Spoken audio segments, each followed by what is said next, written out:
পৃথিবীতে আপনি তখনই সফল হবেন যখন আপনাকে নিয়ে সমালোচনা হবে।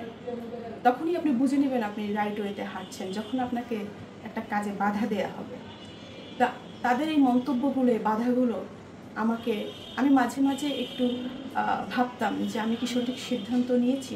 কিন্তু যখন এই মন্তব্যগুলো দেখি, যখন এই কথাগুলো শুনি, তখন আমার কাছে মনে হয় যে না, আমি সঠিক পথেই আছি এবং সঠিক পথেই হাঁটছি, সঠিক যুগোপযোগী সিদ্ধান্তই আমি নিয়েছি। তা না হলে এই ধরনের প্রোপাগান্ডা আমার শুনতে হতো না। কিছু কিছু মানুষ অন্যের সফলতা দেখতে পারে না, তো সেই জায়গা থেকে নানান ধরনের মন্তব্য আসছে। সবাইকে স্বাগত জানাচ্ছি।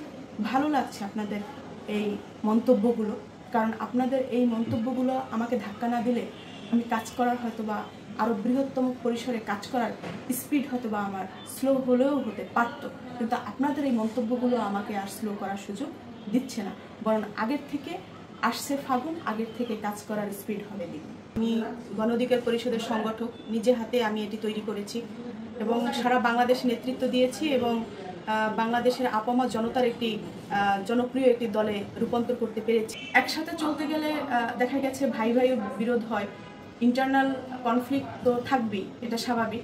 তবে আমি এখান থেকে ব্যক্তিগত কারণ দেখিয়ে আমি পদত্যাগ করেছি পরিষদের। আমি অ্যাজ এ গুইলুইসা হিসেবে সবসময় আমার নেতা কর্মী এবং তথা গণ অধিকার পরিষদের একজন শুভাকাঙ্ক্ষী হিসেবে সারা জীবনই থাকবো।